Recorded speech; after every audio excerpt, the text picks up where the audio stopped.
Ladies and gentlemen, we're here with Billy Domingo, famous personality in the South African motorsports, jazz, music, whatever scene, hospitality. Can you tell us a bit about your background, growing up in Cape Town, and how you got into business and motor racing?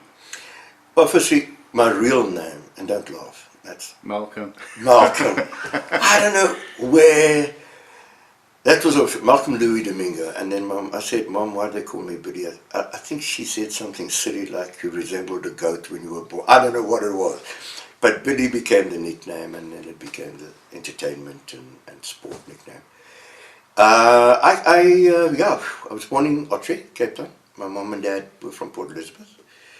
Dad and mom didn't have any interest in motor racing. My love for motor racing only developed when I, in Ottery, went to a garage to go and get milk for my mom. And I saw the guys with all these fancy cars. It was Valiants. And I looked around, and they were washing the cars to ready, they were putting numbers on. And I said to the guy, what's going on? The guy said, his name was Alvin Wilkinson, he was an attorney.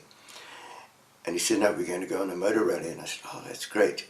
And I think about 20 minutes later, I was washing Alvin's windscreen because it was dirty. I just wanted to be part of this thing.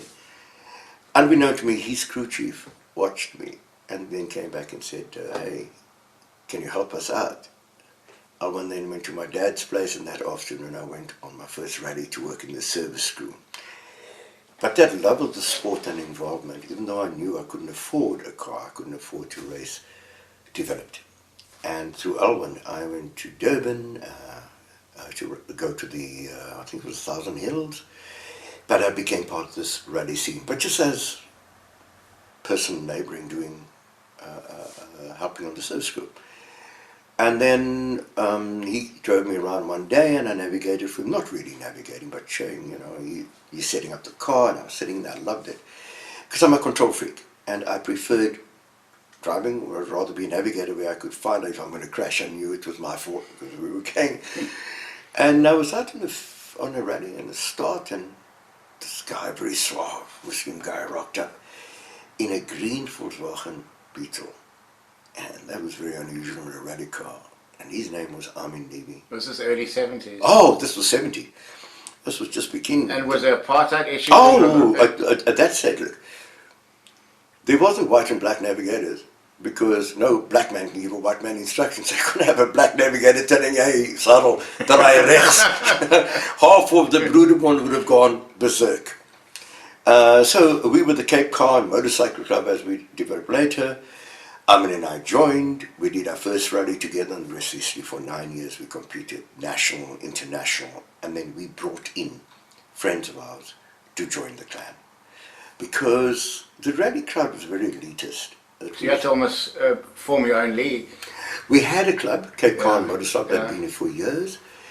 But we, as this fringe group, and it's not really Muslim group, Muslim Indian, but it was the segment that had never been involved in the sport. And through Amin, they came on board. Now these were businessmen and very successful guys who Amin convinced to spend their money by getting rally cars. And the rationale behind that, I think, like with Ines Maruka, Manu Gul, was so that when we went to Swaziland on these rallies and we went away, that we were a convoy of cars. It wasn't like the old days we put on a trailer, that old Datsun, you know, Bluebird, whatever we were going, the Triple S, and we'd go up. Now we were 3 cars. Just over, but, you know, because Ines was Indian, there was a restriction of travelling through Bloemfontein on a Friday through the Saturday. It made it very difficult for us to travel, because you had to cross to go to Joburg, where the Castrol and all these other rallies, real rallies, took place. But we adapted, and we survived, and we had such a strong bond. I remember sleeping in Lenasia, and the first time I ever ate curried eggs, curried chops for breakfast, and curried bread. I was like, what? But that's the culture was there, and the love of the sport started, and we started as a group. So saying, taking back to this whole apartheid thing, never had a problem with Serge Damsel, loved Vito Bonafide, loved all the guys that I dealt with, Grobby, Hannes Grobbe, all the boys in the Skyline. We would never look there. We arrived with that little Nissan, we parked at one side, the Skyline came along, all the people around. But Hannes would walk across and say, how's it guys, what's going on? Because he could see all these guys, look, they were big names, you know, Tony Ponder was here, the international, Jochie Klein, the boys were all here, the rally drivers. And here we were at the back of the field. But Greg, we competed. And that was the most important thing. I didn't want a handout, none of us did. I mean, fix his car in the yard. So after KPAB, where I was working for KPAB Theatre, I would come and help. What did I do? I sit in my seat, make sure the seat was right, look at my odos. I couldn't do anything else. He was a master technician. But we would repair that car. And we'd go rallying during the weekend. If the car broke, he hadn't got a car to drive on Monday type thing. But we got the respect of a lot of the competitors because we entered and we tried to complete as many as we could. In the Cape Town Motorcycle Club, there were guys like the Roberts brothers and some who actually won their class on the international and proved a point. But they were pioneers like we were. I loved the fact that meeting Armin Levy meant that I didn't only do motor running. He took me into stock car racing, and I mean, I gave one look at these things, and he had a Cortina, and he had this and that big Fords. I knew I couldn't drive those cars. So what he did was he made me the starter. He always included me in something. So I was the starter of the Cape Drivers, stock car clubs, and the cars were being smashed, and I had so much fun. Then we went on, and they started hill climbs, and as I said earlier, you know, that gave me an idea of hill climbs. So the Malmesbury hill climb it was. And I remember Manu Gould smashing his Ferrari Dino, some small sport car. He took it out there, no idea what he was doing. I think he made the first corner, the second corner, into the car, then he went down, sat down, said, oh, what the hell? Somebody will come and fetch it. So that was our hill climb. I never competed in the hill climb, and I don't think Armin did. But the love of the hill climb stuck with me. It was such a controlled environment. So it's like a show. You have the start, the interval, and then the close. So I treated that as that. And so for years I've been pondering about hill climbs, and then of course Samola came up. But I'm getting, as you'll notice in this interview, I get ahead of myself. So we went through, we started with the Volkswagen, we went from the Volkswagen to Cortina to Nissan. And once we started the Triple S, it was such an amazing, the community in the old days was very close. So we needed tires, what do? I don't mind like tires. We went to Osaka, sorry Osaka. Armin went in there and said, listen, I need tires. And I'll put your name in the car. Well, it meant nothing to anyone. But the guys thought that looked smart, and Solly Osaka, bless his soul, said fine. So now we had tires. Not knobblies, but tires to rally. Then he said, we need Dolby's motor spares, we need spares, I need plugs and stuff. So that's how we basically put the car together on sponsorship. We didn't know much. Ines Maruka and their crowd, they owned Merway Motors, so they were amazing. They were the rich boys, you know. And he started this he started selling cars from his house in Rhinelands, from like a window, and he built it into a huge organization, Merway Motors. And he joined us, and then slowly we started to develop teams with service crews and real, you know, outfits and uniforms and overalls, whatever it is. But in those pioneering days, we would stop at the control, and we would know. And these were white people, and I say white as a color, not as a color, but an attitude. I dislike attitudes. I don't dislike white people. I dislike attitudes. And these people were amazing. We'd know them because we weren't that competitive, and we'd rock up and we'd get sandwiches, and at the service crew they would visit us. And to us that was that camaraderie that was built in the early days. And to have the Serge Damsel and Vito and the Dawns, there was Pietie Beekes. He flew an aeroplane that had a propeller at the back. His wife was his navigator, and they'd rock up in a Ford Escort, but I mean serious. And he had a farm in the Dawns where they had leopards or cheetahs or something, I don't know. But these two people, the short wife, tall guy, they were just amazing, and nobody wanted to speak to them because they weren't of the... And yet, Armin and I, and Ines, we loved them. We got on so well, and we kept friends till I got to Sun City. They had a competitive car. But him and husband and wife would get in that car, they compete. At the end of the rally, they come over to us and say, yeah, it was good or bad. We had bad, shitty situations in Pretoria, where Armin and I, after one of the rallies, like Gary Plain and Seagull getting the trophy in the backyard, you know.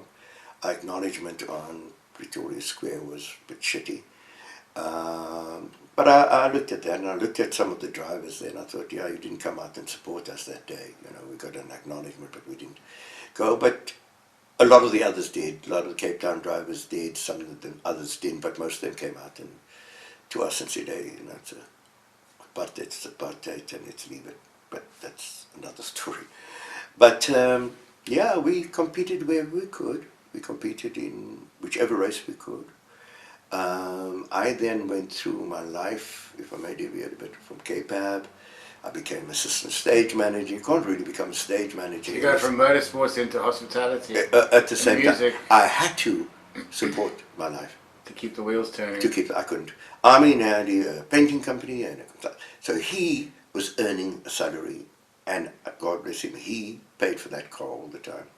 I had to work in the theatre, which I loved anyway. So you got into Cape Town to support the team? Yeah, I went in to work in the theatre. I qualified as a carpenter. My father's a bricklayer. I wasn't very good at school, so academically I didn't do well. I went to sea for a year, came back. My father said, great, so now what are you going to do? And those days, a doctor, lawyer, artisan in the coloured community was respected. And him being a bricklayer, he said, look, that's it. Come and work in the trade. So I became the worst carpenter ever. I qualified by time expired. I didn't do well at TechCon, but I got ATCs, whatever the hell it was, and now I'm a carpenter. Only reason I really loved it was that I could get into theatre by going to work at the workshop. If I went into the workshop and built sets, I had a foot in. I was never going to get in and walk on stage and say, hi, I'm the stage manager, whatever. And I met a man called Roy Cook, who was the chief. And I came with my toolbox and came to interview, and he said, why are you bringing the toolbox? I said, well, I'll start work. He said, well, the interview goes like this. I'll see if I like you and see if you know enough and blah, blah. And then from there onwards, I'll tell you to come back. So I said, okay. 11:30 that night, I was still in his office. He was drafting plans for a set, and I was making tea, and I was running around and doing things with him. And then he said to me, come back the next morning, but not to work. I want you to look at the people. And I went in there, and there were mostly guys from Boekap, in Dali and Brime and all the guys. And they were carpenters. I mean, the real carpenters, not like me. And so they put me out there, and they were trying to help me, but, you know, I wasn't cracking it really. So he said to me, no, that was definitely wannabe carpentry. And my wife doesn't even allow me to fix a cupboard here. That's how bad it is. And I went to theatre, Nikomaland Theatre, now called Artscape. And there was a guy called Blackie de Swart, Peter de Swart. And I think, yeah, he was the head. And I went on stage and was helping fix up sets and stuff and moving things around, and I really liked it. And a guy called Brian Kennedy, who was the head of the theatre company, said, hey, come to Maynardville, help put up the set. So I went to put up the sets there, and there was short of 2 stage crew.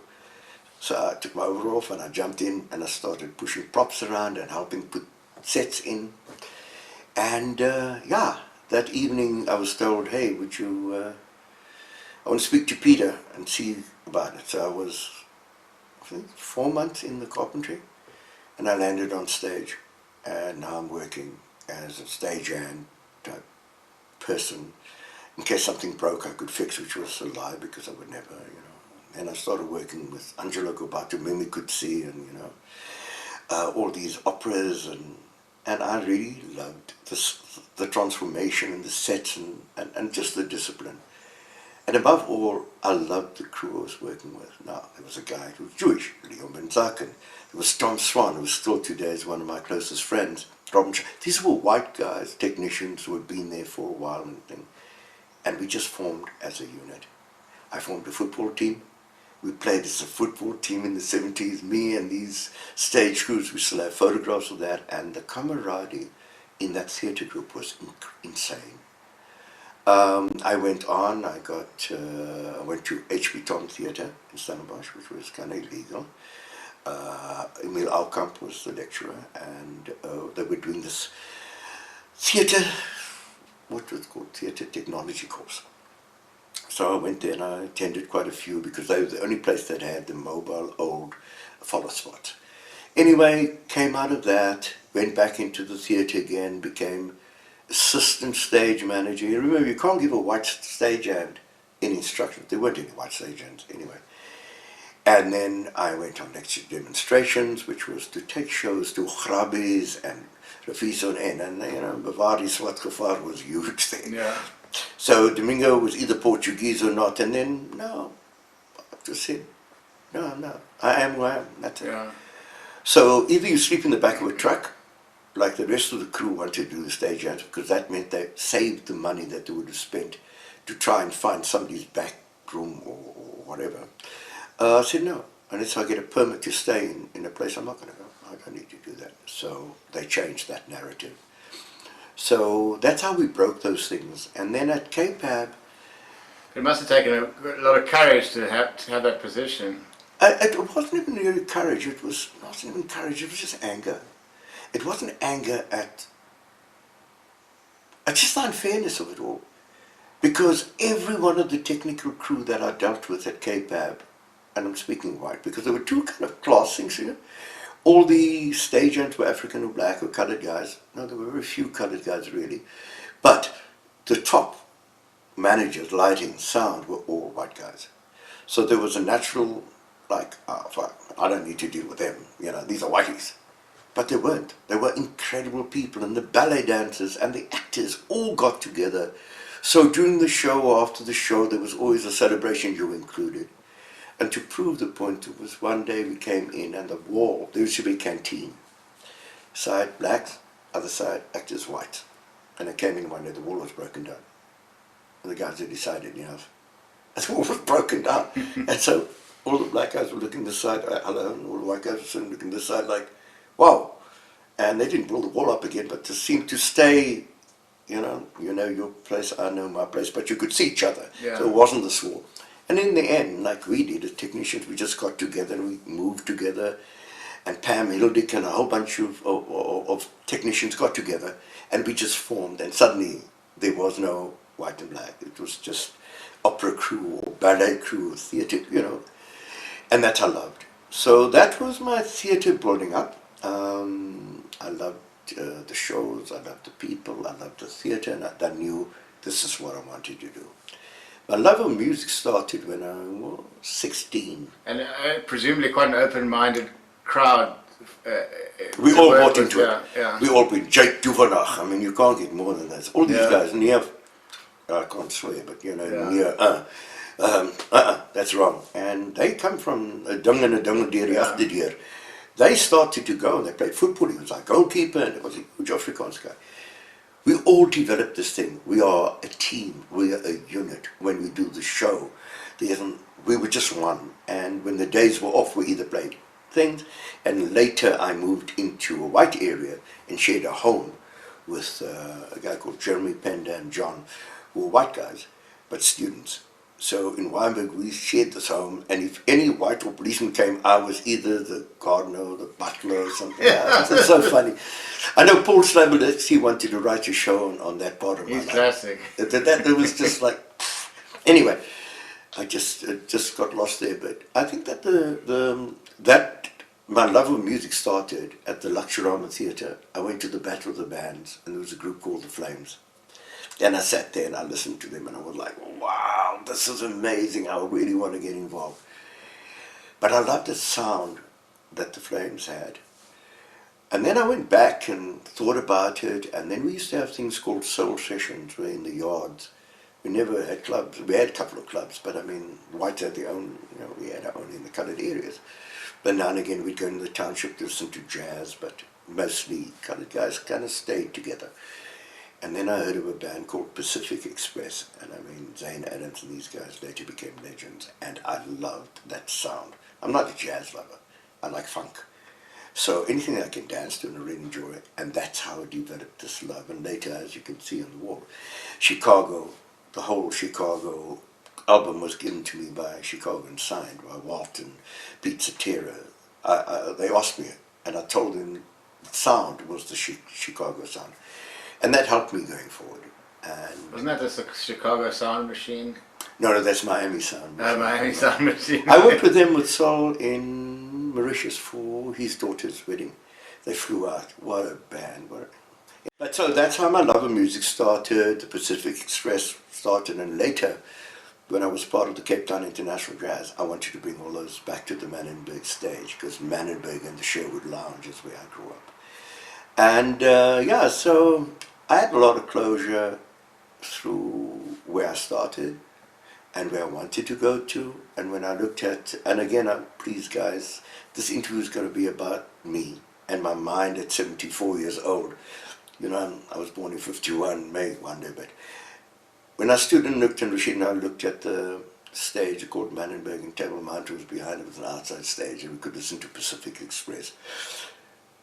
And, oh man, all our artists and Shoulder Brothers, it just, that floor where we danced together was just like closure. It was the ultimate experience that we had created a stage at last where Cape Town musicians, South African musicians, could showcase their talent. Look, we had Earth, Wind and Fire and the big acts in the main hall. But when it was time for our acts on that stage outside, because we had the vendors out there, you could buy food, and that's what we wanted. We didn't just want the Gucci ones. We wanted a guy in a truck to come up and make dolces, samosas, curry, whatever, so that you could eat and taste Cape Town. And so that to me was my special stage.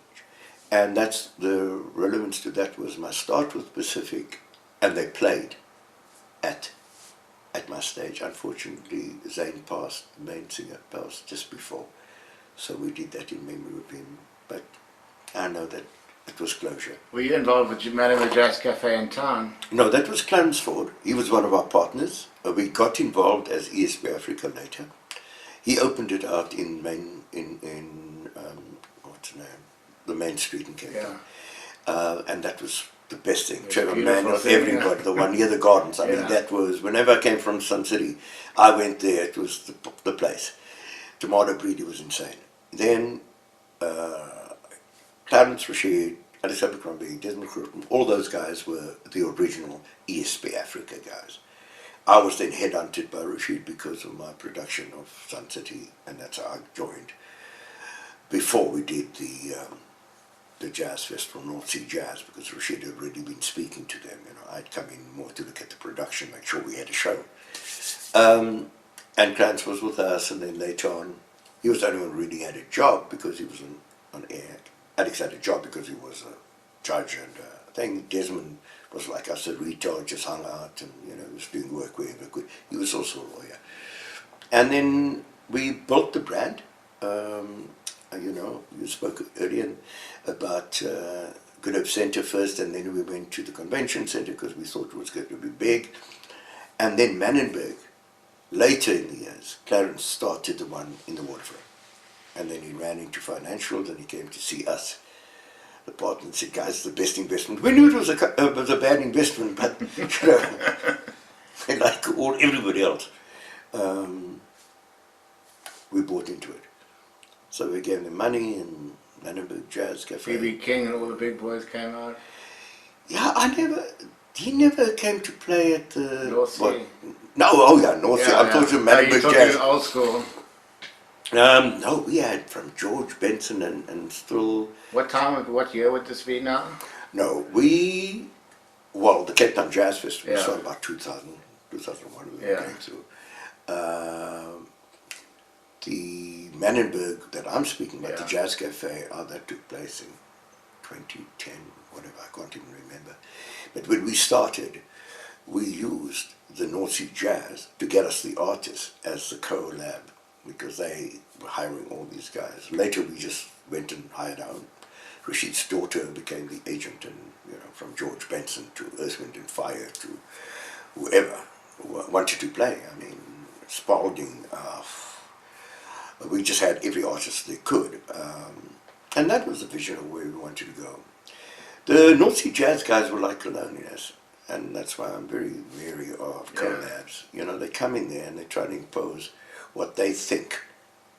That's what happens in Holland. What happens in Holland stays in Holland because it doesn't work here. Exactly. You know, that's why the relevance of me speaking about the Manenberg stage outside, it was typically ours. It was our feeling it was Cape Town. And Madiba, the President Mandela, I did some work, quite a lot of work with him.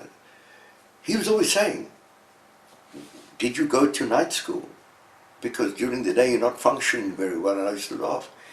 And it was like, why would you call it the North Sea? Tell me where the North Sea is. You know what I mean? Yeah. What's the relevance? Whose idea was that? No, because of the North Sea Jazz was the North Sea Jazz Festival in Holland. Yeah. They came. So it was the So North it was Sea their Jazz idea. Festival, Cape Town. Okay. We didn't have enough money. Yeah. There was a guy called Fred Robertson, who is now with Mustak Bray, owns African Harvest. They owned lots of companies. He was the only one who put money in at the start. And he looked around, and it was Clarence and I, and then he said to Clarence, you talk too fast.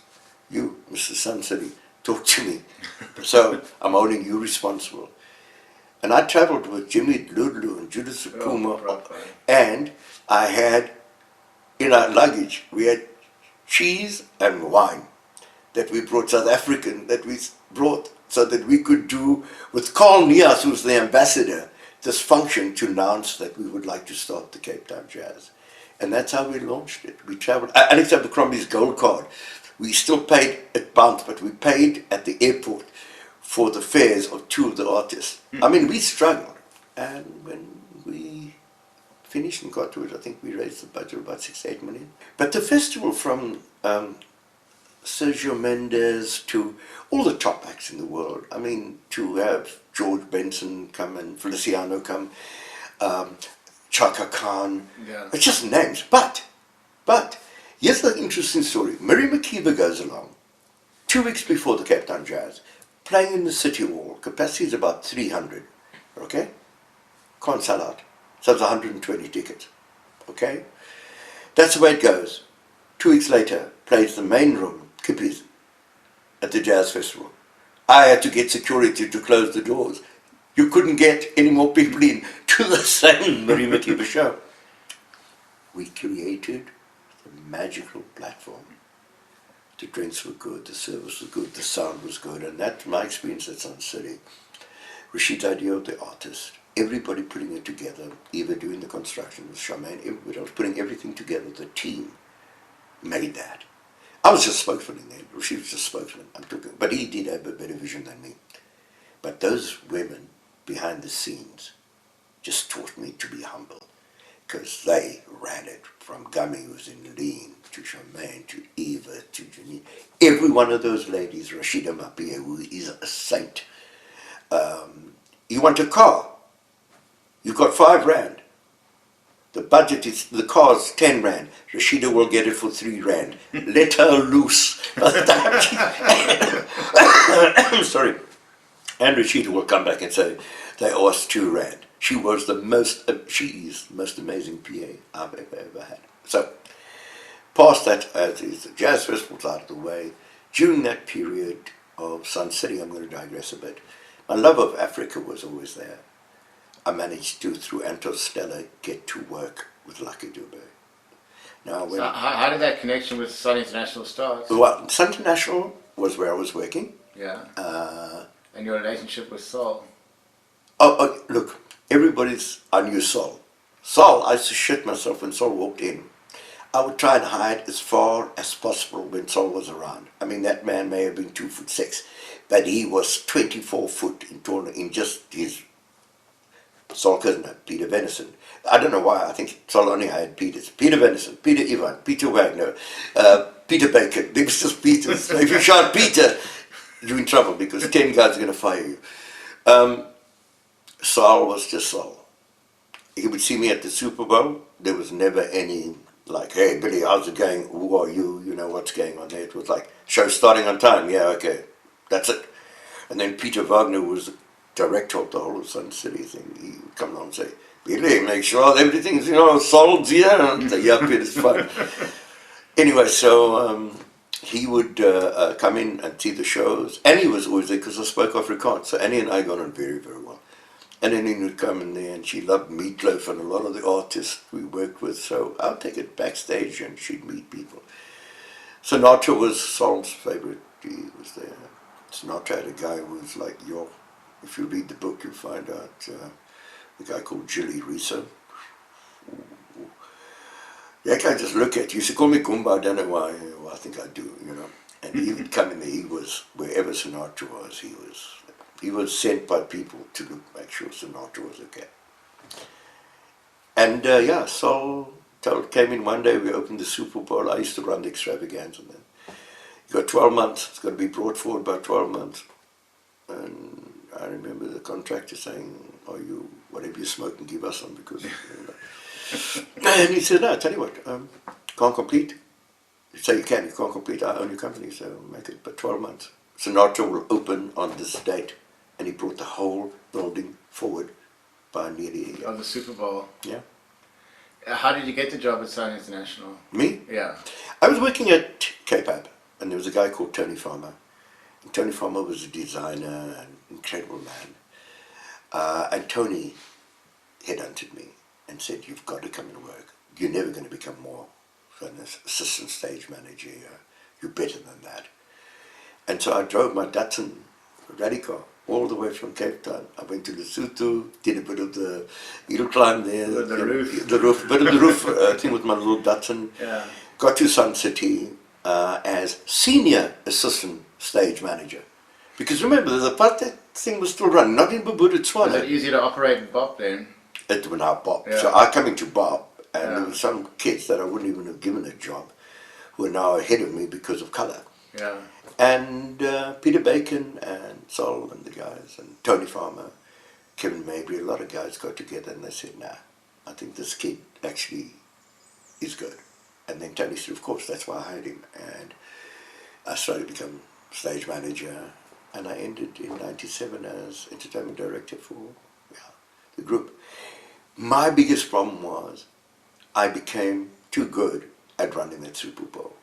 From Queen to every artist. Hazel Feldman, I used to call her Fluffy because Hazel and I were standing one day and someone said, "Fat no Fluffy!" It was at a boxing match.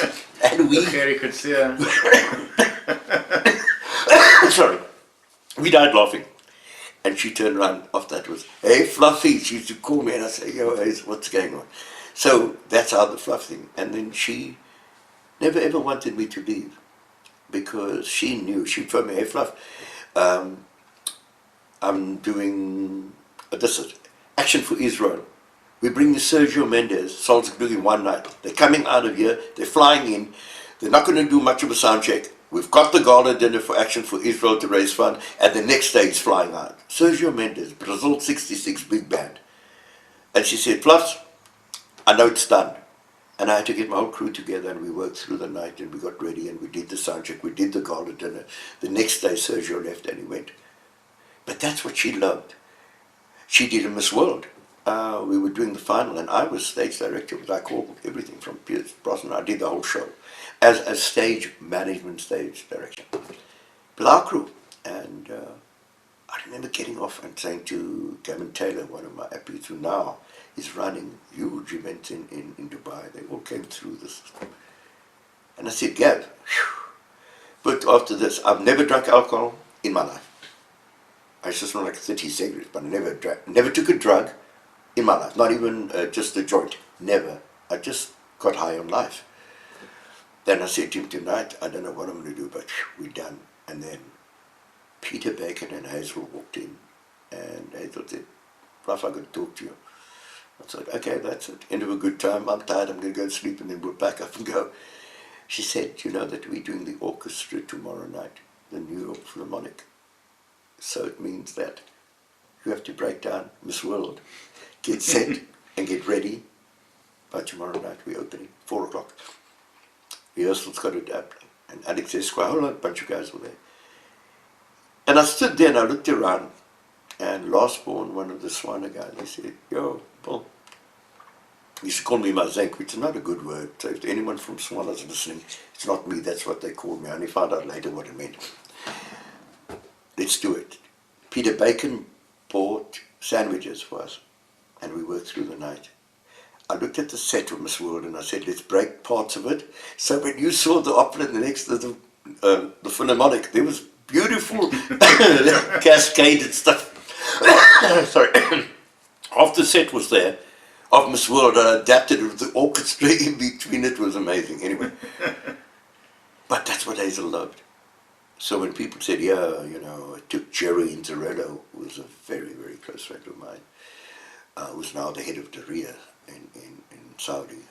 Incredible human being. He made my life as in the second phase. Hazel developed and I adore and I will love her. Jerry took me to another level. If I want to see Bereshnikov, he would send me to New York. He sent me to the Grammy Awards. He took me to Russia to look at. He sent me around so that I could be the person that he wanted to be. I mean, within 24 hours of meeting me, Jerry went on stage in front of the first introduction of the staff and says, here's your new entertainment manager. And I was very popular with the staff because I knew them all. Billy Domingo. I mean, that's how I was introduced to become entertainment manager, from Super Bowl manager to entertainment manager. And then I came, I said, Jerry, we got a problem. He said, no, we don't. We'll work this together. But put it back to Hazel Feldman. Hazel protected, she helped, and she taught me.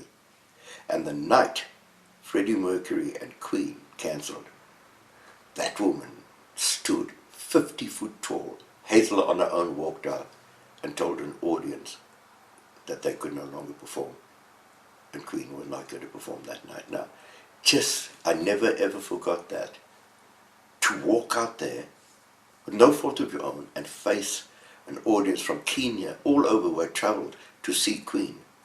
Not one word. The way she delivered that message was it. Secondly, about Hazel Feldman, her word was a bond. She never had to sign a contract. If it was Elton John, she would phone up and she would say, if it was David Essex, she would phone up. And then when management would say, Hazel, what time, where? Her word was a bond, and I learned that. And I respect that. That these are people who had such a profound part of my, did so much for me. And then Jerry came in, and Jerry was the Madiba time. And I would never have met Madiba if it wasn't that. Jerry in Toronto, he's a political animal. Young Italian guy. He married Prudence Solomon, who was the kind of girl who was a SABC producer and then CNN host. He married her. And I was his go-to man. So comes the inauguration of President Mandela. He phones me up and he says, listen, you've got to get all our maintenance guys, we're going to go to Pretoria and paint the picket fences white. I said, Pretoria, white picket fence, what are you talking about? Now the road leading up to where? I said, they're owned by white people, Afrikaner people, who have no intention of having Mandela as a president, and I'm going to go pay. What are you smoking? He says, don't worry, we'll get it done. All right, that didn't happen. I mean, those people told us to off. So we offed. But we did the inauguration of President Mandela. And we, in a small village behind the building, set up a tent. And we worked through the night. And I remember Mandela coming in, and we had a band to play, and Castro was coming, and Clinton's coming. I had stolen an army kitchen so that they could prepare food. There's a lot of stories to tell about, I'll leave that. And then Jerry looks at the ground, but because we had put up the tent, the grass had gone brown. So he said, paint the grass green. Okay, I wasn't part of the painting the grass green, but there are photographs of Fidel Castro's boots with green all over and somebody else. We painted it and it looked good on television. But Boutros-Ghali, everybody came, and I'll never forget the rest of my life, when they said to him, to President Mandela, welcome to the real world, Mr. President. I mean, I still get teary. So those are wonderful moments, but Jerry made it happen. When the Royal Command performance came up, it was two nations celebrating London. Royal Albert Hall, South Africa, and then Madiba didn't want to have a gala dinner. He said, let's do the show, and then the proceeds will go to this. He gave, the artistic direction was given to you, Masekela. Masekela at the time decided, you know something, not for me. I've had enough. But he liked Sun City, he liked me, he liked Jerry. So we get the call, Jerry gets the call, he says to me, Billy, you're the new artistic director, and we bring all the band to rehearse. I said, okay, but who's the band? It's Stimela, it's this, it's all these artists. And I'm going like, and how do we go into Pansula dances? It was just a mixture. And I'm going like, okay, where? Yeah, it's Sun City. So I said, a good shot. So we bring all these artists in. They're rehearsing the Galaxy Show Bar for the Royal Command performance. I have no idea who I'm up against. Then I get this note. Phil Collins, David Sunbarn, are all the artists that are going to be opening to represent, and a German orchestra, which we still don't understand, and Prince Andrew had words about that, is they're going to open for us. Now, you've got Phil Collins and Quincy Jones and David, all these people, they're opening. I've got my artists. Stimela, Jabu, I've got Yubasakela, I've got everybody. Yeah. Now, I'm sitting there and I'm thinking, okay, how are we going to make this work? The only way we're going to make this work is the Muswaki, that I'm a poet. Nobody understood a word. I didn't understand a word. So Jerry says, why would you put him as the MC? I said, because we're African. We don't understand, they don't understand, but he's African and he's ours. So Muswaki was the MC. And he had this thing, I'm a rock, I'm never, and he'd just go off. And he was this tall guy, and it worked. Show business is business. Then we found out that Ladysmith Black Mambosa was in, and they were quite known, so they joined us. And they were going to open. And I thought, whoa. So the opening act was this whole thing with Quincy and Phil Collins as the main guy. And we were the second part of the act. One problem, all the equipment, the main equipment and all the rehearsal time was done by Phil Collins and his guys, because he's technical crew. So when it came to us, it was like, okay, I got a couple of lights, you got this, you got that. It was really shitty. And we didn't have rehearsal space. So I said, okay, let's go back to what we do. We'll just do what we have to do, and we're just going to showcase, because we, for President Mandela. And we did that, and then in the back of the auditorium, there was a gauze. We took, I think it was 40 children born in exile. They've never seen the president, they've never seen anyone, and we sent them the words for Nkosi Sikelel. So during our section, we would go, and they would appear behind the screen, and they would sing. These are kids whose parents were born, they were in exile. And Madiba didn't know about this, we had done it. Anyway, they did the first, and he got about, I think it was 7 minutes, £10,000 a seat, sold out for the show. And he got a 7-minute ovation. Then we came in, I didn't know what to do, because now, Phil Collins and the guys. So I come in there, and against the rules, I bring in Ladysmith with candles, singing "Homeless, Homeless," and that started. They got on stage and they did the whole thing, and after that was Kumalo Sibugele, Kumalo Inchupansula dances. I was just pushing people, and we got to Stimela. So we went in, and then that last one, Mama Africa and all that songs, and it started to funk. Oh, it was in Nkosi Sikelel. I did want to do the hymn, so I funked it up. I said, let's jazz it up. So it started in Nkosi Sikelel, and there was horns, and it was funky. The next minute, I'm standing in the wings. I just get pushed aside. And he says, I know it's not my gig. Phil Collins with drumsticks has brushed past me and gone on stage. If you ever get a chance, I was trying to get the video of that night. Everybody was on stage. Artists from all over, from the audience came, and they jammed to our, and that closing, 11 minutes, I think it was 14 or 11 minutes standing ovation. And it was just everyone. And later, I had the pleasure of going for the 100th performance of Eric Clapton. And I attended afterwards. He said to me, that was the most amazing show. And just everybody wanted to go. And that turned people on. And then Prince Andrew came, and Prince Charles was there, who was now king. And he said, oh, well, I said to Prince Charles, I'm going to make your mom dance like the queen. And he says, no, because she was next to Medina. And he said, no, you can't. And I think somewhere I have the thing that he sent me, because he sent me the thank yous and everything. And he said, yeah, true to your word, you did achieve that, because Madiba got her to dance, and the queen is like, give it the bit. But I mean, those were special moments. And I took crew, Swana crew, black guys, my crew, from Sun City on the plane with me to work at the Royal Albert. I thought they needed to do that. And later, through the years, you'll find crew working in cruise ships and on other places, and they all came through this development program, because I really felt that Sun City was the only time where we were free enough, through your actual ability to achieve your dream. That was the only without boundaries. Without boundaries. I mean, there must have been a whole change of scene coming from KPAG, where you can't go through the system to you are the system. Yeah, and I brought a lot of the K-pop guys. Tom Swan joined me. A lot of my K-pop crew I incorporated back in. The white crew I brought over to Sun City, and we just continued the journey. How was that assimilation when it was no longer hierarchical? Everybody just got on with it. I think it was survival. I think in the sense that we now knew who was who, and there wasn't, you were seen as stage manager of that. It was Salt's birthday party, for example. Bruce Westway was there. He was supposed to do the pyrotechnic 60th birthday. Princess Reina, the Monaco family, everyone's there. It's who's who.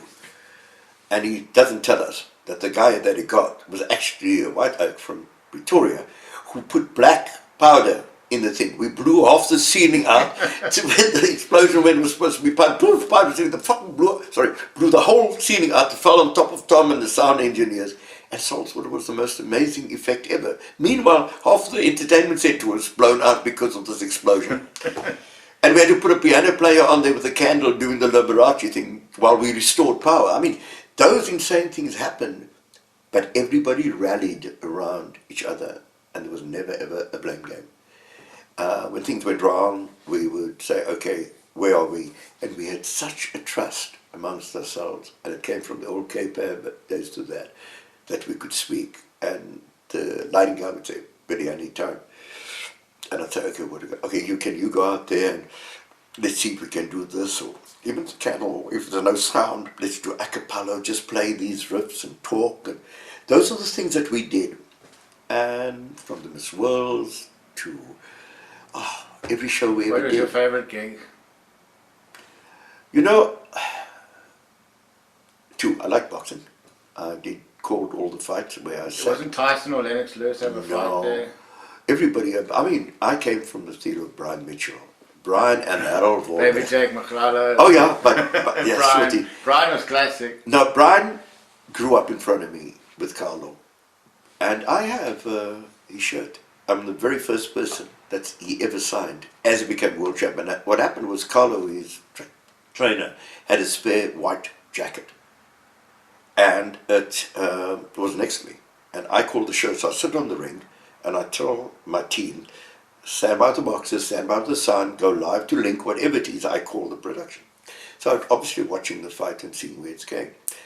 And I looked in, and Russell McMillan, a mate of mine who was running the sporting side as well, and I saw this thing, and there was Stan Christodoulou, who was the had a cokie, and I jumped into the ring with my cans on, and I said, hey, you're the world champion. He's like, yeah, but he jumped and said, he'll sign it. And he signed the jacket, to, I don't know what, to me, I was number one as the world champion. It still got the old South African flag and all things, but that jacket was there.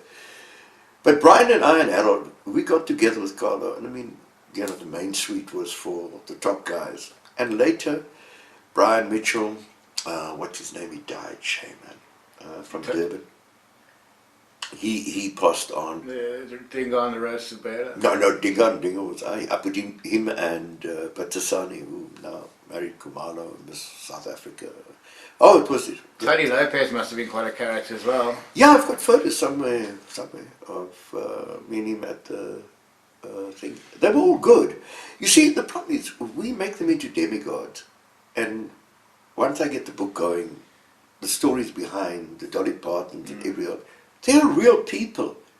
And it's not, you know, what goes in Vegas stays in Vegas is definitely the credo that we all live by. There's things that they do that you don't discuss. But all my life, my father was always to say, man, you get more with honey than vinegar. Don't just stop being negative. Just try and make a positive. I find things funny. Pete Cetera, the main Chicago guy, had the first video camera, and we were on a safari, and there was an elephant coming along, and he kept shouting to Walter, and I was sitting on the back thinking, oh man, this camera's amazing, it's great.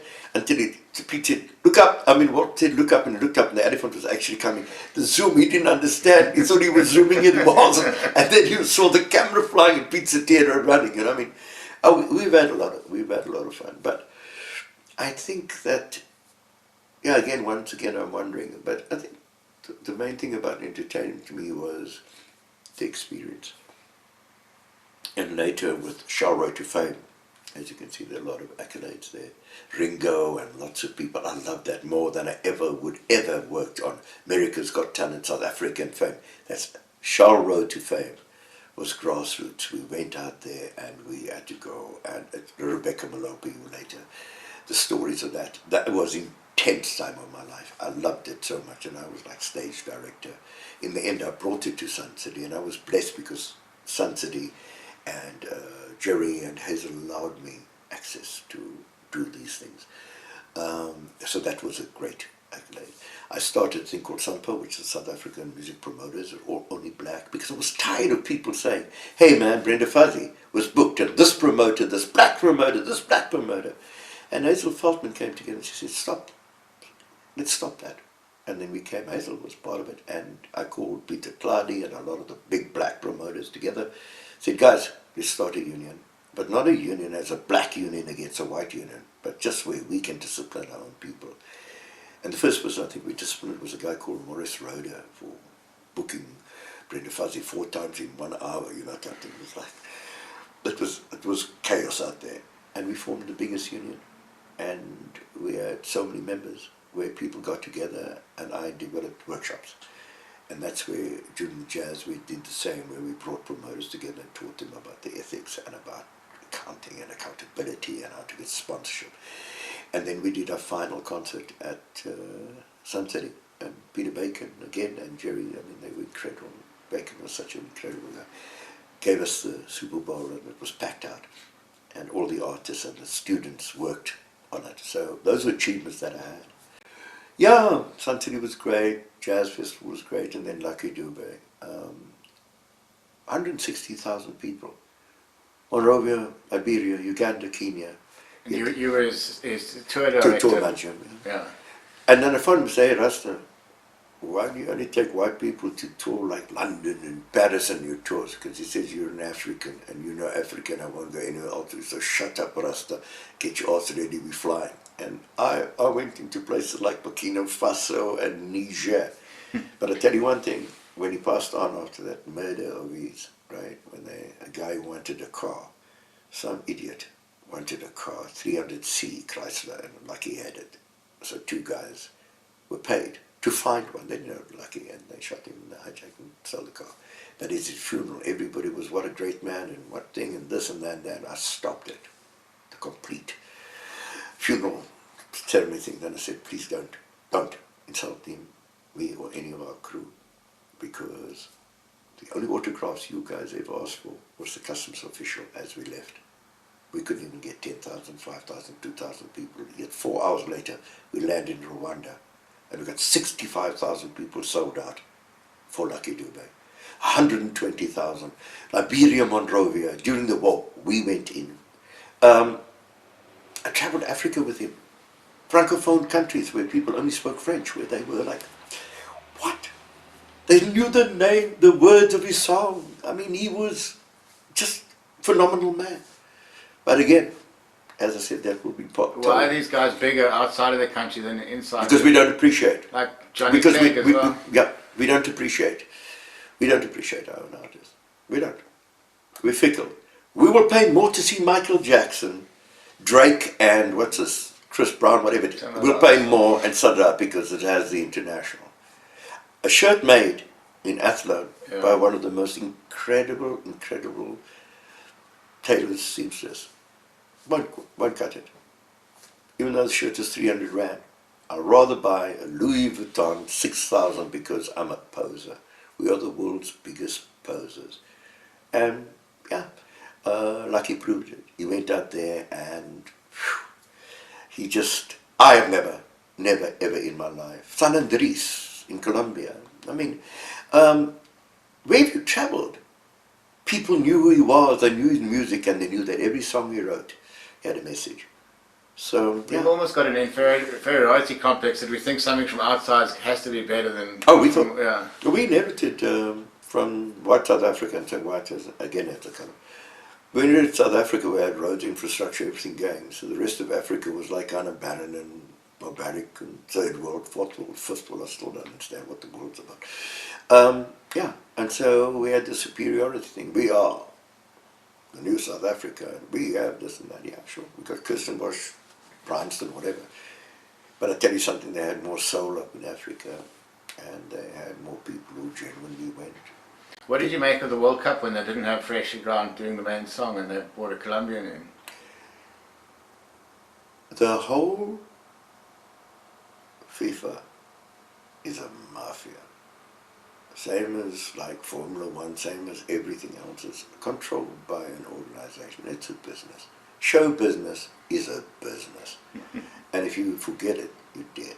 So it's all just numbers. Yeah, it's just numbers. And they came. It's not about the sport. Stewart Plattner came in. He came in with that blue light convoy, and I only did one thing. I did a red carpet outside the convention center for them to come in. It was me and the lady Leanne, and stuff. It was great. Everybody loved it. I stopped Plattner from walking, and his bodyguards wanted to have a go at me, and I said, "Don't touch me," because I was telling Zuma to wait until the music could play to allow me in, and Zuma said, "Yeah, wait." So Plattner stood there, but I looked at the angle of these guys. Nobody speaks. It wasn't just like everything else. I'm sure that anything we want, if it comes from North, if it comes anything, it's going to be the same. I mean, I don't understand the knowledge. I mean, Earth, Wind & Fire, some of the artists came in. These were these big artists. I was in the hotel room. The lady who worked for me would come and say, "Would you like to meet the artist?" I'd say, "Yeah, sure, come and say hi." But if she didn't, hey, I paid, you played, done. Third World, oh my God, what a band. And Third World, I went personally, and my sons and I danced on that platform. I mean, it was insane. That Now That We Found Love, it was just insane. My wife and I stood, Eva and I, with the love of my life. I met her at Ottery, and she's blonde and blue-eyed, lacks pigmentation. And my kids, you see, one came out blonde, one came out brown, so the family's kind of balanced. We stood there with Earth, Wind & Fire, and it was like Reasons, and, you know, it was just like amazing feeling, because she works all the time, and I was, you know, I just had to check every stage. But those are the fabulous moments. Of course, George Benson, because I'd known him and worked with him at Sun City, and that's another story about him and ostriches, and there's so many. There's so many stories. And having a European wife, did you have issues around No, that? she's South African. She was born in Sweden, came to South Africa. She's a Klootwyk, Ari Klootwyk. I mean, the first time I met her father, he was at the height of Apartheid in the 90s. He took me to the gym because he used to work out. He's now 98. And I thought he was trying to kill me because I'd never been in a gym in my life. And it's still insane. And he called me villain. Until today, I mean, Papa Ari is Papa Ari. I mean, he still says, I'm the best thing that happened to his daughter. But the only sad thing is, as you see in the picture, is Eva became the mom to everybody. The children, the stage crew. She is the most phenomenal human being as operations and in caring. We do a show, 100,000 people, turning on the lights, everybody comes together. Now the safety and security, the complete thing is run by Eva. She comes as operations manager, and she runs that thing day and night. At 3:30 in the morning, my wife drives herself home. But that's who she is. And so that will be another story going forward. My kids grew up. Kiko was on planes with Michael Jackson. Never ever mentions it because not important to him. Not important to him at all. That was part of his life. His new life is going forward. Pascal doesn't remember any of that, the younger one, because he wasn't part of it. And now, are you retired now, or are you still? Oh, I retired when I did. I retired when I sold out, and then I retired, and I said that was time. Do you miss the hustle and bustle? No. I don't miss the backstabbing, conniving, horrible thing that is show business. I don't miss that. I suppose Hollywood's another lecture as well. I've done 160,000 people in a stadium, and I've seen, you can only see 10 rows. You don't see the other people. Exactly. But I've been in there making sure that that artist was the best. The same as when I navigated that my driver was taken care of, and my team. That was my job, and I loved that. But the business, nah. Now I've just been appointed by Morocco, Visa for Music, as a brand ambassador, chosen in the whole of Africa to represent South Africa as a brand ambassador for Visa for Music in Rabat, Morocco. I'm going to be dealing with all the African. It's a showcase of African talent. At the end of the year, they won the rights to the Football Cup, Africa Cup. That's the finals there. And I'm trying to design a stage for Africa, but for South Africa too, because I'm South African. How do we do that, and how do I fuse the rest of Africa's music? Injurikijo with Amapiano. Those are things I love doing. I'm a very creative person in that sense. That turns me on. Have you always had a can-do attitude? Or did you get some of that from your dad? No, I think it's more must-do. I suffered from Must-do. ADHD at school, and that's why I suffered, and nobody could diagnose it. I cannot. This is the longest interview I've done for a while, because no, I don't do it. I just get bored and I just leave. Even board meetings and stuff, I couldn't handle it. But put me in, that's what Trudy liked, put me in a situation and say, I spoke to you about the hill climb. And I just make mind maps myself. And I start with an event, and then I Sputnik everything starts. By the time I finish, I've got a huge page with 36 things on it. And everyone has a reason, and everyone entwines into it, you know. And so I think the big thing for me is that's where my mind is. I think my mind works in boxes, compartments. My mommy taught me that.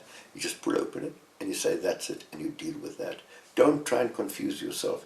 So you think, hang on a minute, what did you just ask me? You asked me about Lucky Dube. Open. That's the Lucky Dube story. You ask me about something else, I'll go. So I store things in little boxes in my head. It sounds weird. And that's what I do. But the biggest thing is dignity. It takes a village to raise a child, and I believe that. Nothing that I've achieved have I ever done solely. It's always been on the shoulders of people who have been greater than myself. But one thing I've done is I've been able to acknowledge. I've acknowledged that there are the people that made me who I am today. So when they give you these accolades, it means nothing. Because without those people along the journey, it wouldn't have happened. John Newbury, head of Nissan, we became phenomenal friends. I mean, as personal friends. Him, Rupert, Ron, head of Toyota, Marev, Nedbank, all these people used to come see the shows. I said to call, hello buddy, hello you, as Dr. Marev. You must have a very thick black book. I've got books inside. No, I didn't. No, I mean, you must have a lot of contacts through I the never years. ever kept it. So never just if you see somebody, you see them. If not, I would get a call from them. yeah. John Newbury, I still worked in the motor industry, has been one of the best people I ever knew, a gentleman, a friend. And I used to have a fiery temper, and we were launching Uno and Nissan, the combination, and Johan Kruger, Multivision, who I respect and love. He did all the designs, and he did all the launches and the Lurie Awards and all that, so this was us. And yeah, we were sitting there, and my crew was there, and I was tired. I just finished the show the night before, and John Newbury sat down. Now we're talking about canapes and antipastas and South African. So I mean, like South African, Nissan, Japan, sake. There we go with the gentleman. But I'm being very nice. And suddenly, John Newbury just got up and said, "What's going on here?" He looked at me, shouted at me, "That's not Billy. That's not who I know. Shout! Swear with him. Do something. What's going on with you? This is too easy." And everybody was shocked. I was like, "What?" And then he walked out. And Johan and them packed up laughing. They said, "No, you were just too nice." John always came in, and then after he said, "When I knew you were angry, I knew you were on top of that." I said, "No, it wasn't really angry, John. It was just like attention to detail." But that was the funniest thing, and for years we spoke. I mean, Genil and all these guys when the Nissan and stuff. And Sarah was quite a character as well, wasn't he? Armin got on well. Pierre Aris got on very well with Sarah. Sarah was kind of Sarah. You know, when you start looking at who's Lewis Hamilton versus who's, you know, Alonso, what's going on, and then you get Billy and the boys, you know what I mean? Yeah, most of the guys knew Sarah. Sarah was always there. He was never rude. I mean, and you remember Big party animal, wasn't he? Yeah, I remember through the television sets out there in Beacon on that.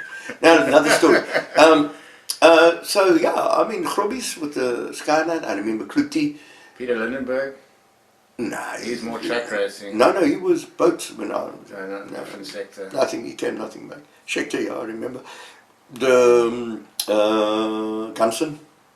And were you around the Schechter era when he won the Formula One? Yeah, but I was around here, you know, when I went, I did the very last Formula One Grand Prix with Elton John. Elton, his mom and dad, his mom and dad and I flew in a one chopper,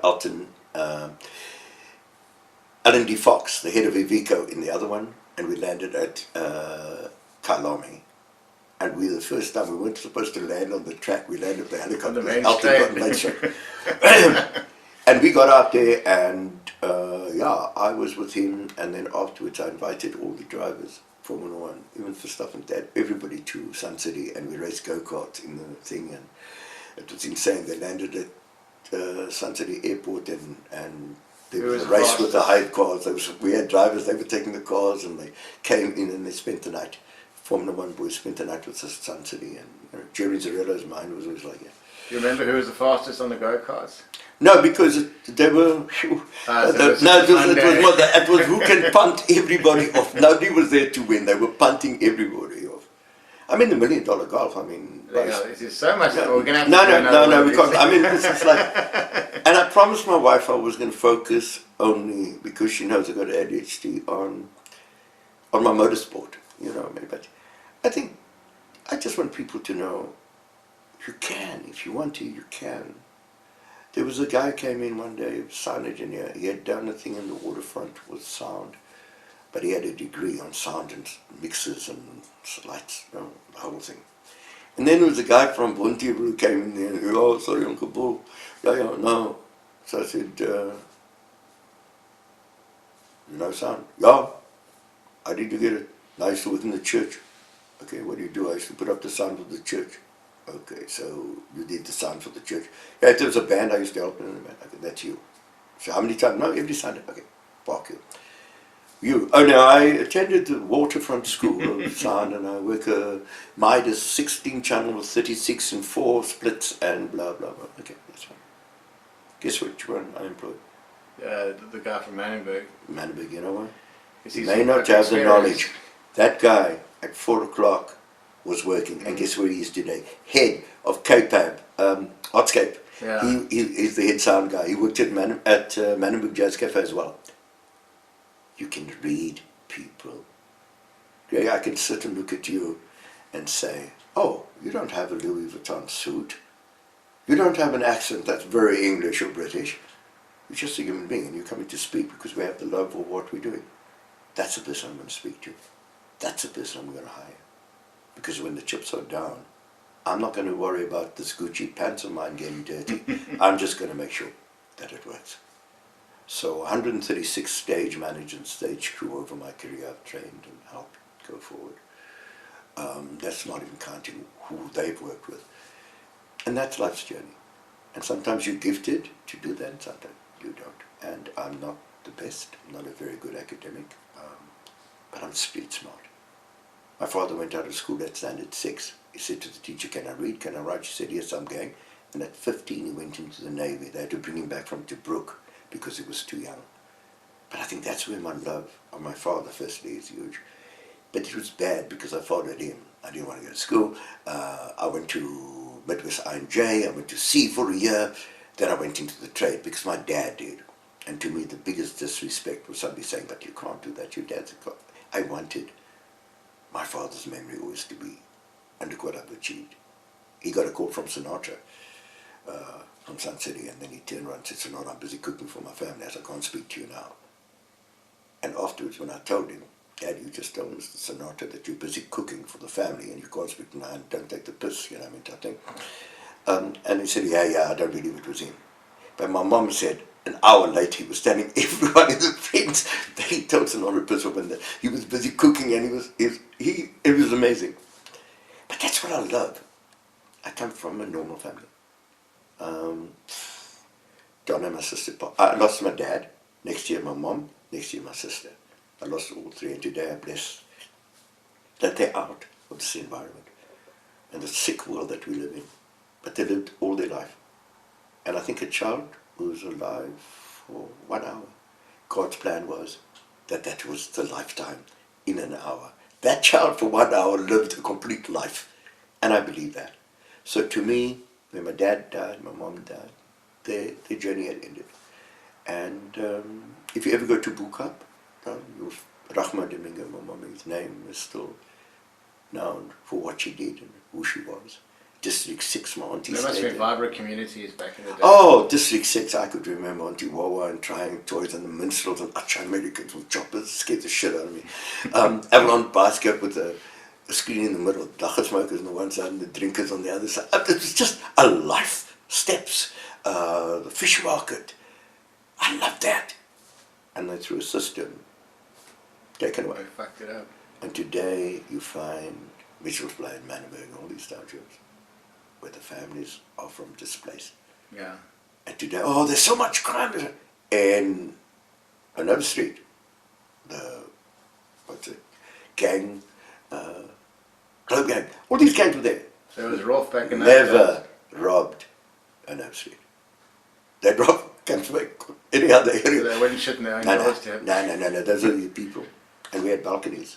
So Auntie Wawa was here, she would make a pot of biryani.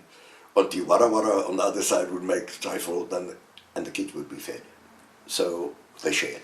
You'd go at the end of the day when the fish wasn't sold, all the stuff. That was the take you could take up. And that is what I really loved. And at Sun City we developed that. Because all our flats were, I'm in trouble. All our flats were entwined. So every one of us shared. Like Tom would make a dessert, I would go main course, Bruce would do that, Colin P would do. We carried that together. And I think that through the rest of my life, as we'll talk later, is where it's going. But I say to anyone out there, and I mean, don't let anyone ever tell you you can't. And if you ever in a situation when you say, I'd love to get into entertainment, but I can't play an instrument, I'm not a sound engineer, I can't sing, so I don't qualify. Bullshit. You can do marketing. You can do logistics, hotel. You can do PR. There are so many elements that is needed in that game to make it work. The art is just one part. So if anyone ever wanted to know more about getting in the industry, it's not only about being an artist. The entertainment industry is, like I said, show business is business. Through you, talk to you and you can talk to me. And I definitely will be able, and one day we'll do a podcast where we say to people, call in and tell me that your love is to get into show business, you can't do any of these, and then we can find out what is your forte. And you can say, well, listen, why don't you go into journalism? Why don't you do this? Why don't you write a press release of your town with events taking place? But not only about the event, that there are Airbnbs, that there are these places, that we have a flower called a Tana Rose, and tell them more. And then the form of journalism comes up and people come, because to write a story is very easy. If you go nowadays and it's AI and I No, don't but know. that's But when you go, a child writes about the 7 steps, 7 things in my village that makes my village the most special. That's when you know they've taken time out, they've looked at it, and they've developed. And out of the 7, each one of those modules can be expanded. Somebody says, oh my goodness, so they've got the Wara Wara flower there. I've been looking for that for years. And then they come and visit. Old lady goes along. The children have been out of the house because Ryan migration, they've got to go and find places to go. She's got 2 rooms in a council house in the township. It's empty. Why has nobody gone to them and helped her to develop an Airbnb for people who under 100 rand need to come and visit their children or work in Cape Town, who wants to eat pap and vleis, to speak to another Gugu, to speak the language of. Why was that never made available? Why didn't the Standard Bank of these guys get together and start development? So Andres, they took street by street, and I still maintain that's what I would love to do. You take a street by street, not a township. Own a street. Start, end, and get rid of everything in between and own those streets. And that's how they did it. You don't come past there as a gang, as a drug lord. You don't develop because these people in the street have taken control. And that's how you got to do it. And I think there's a lot of things for another time.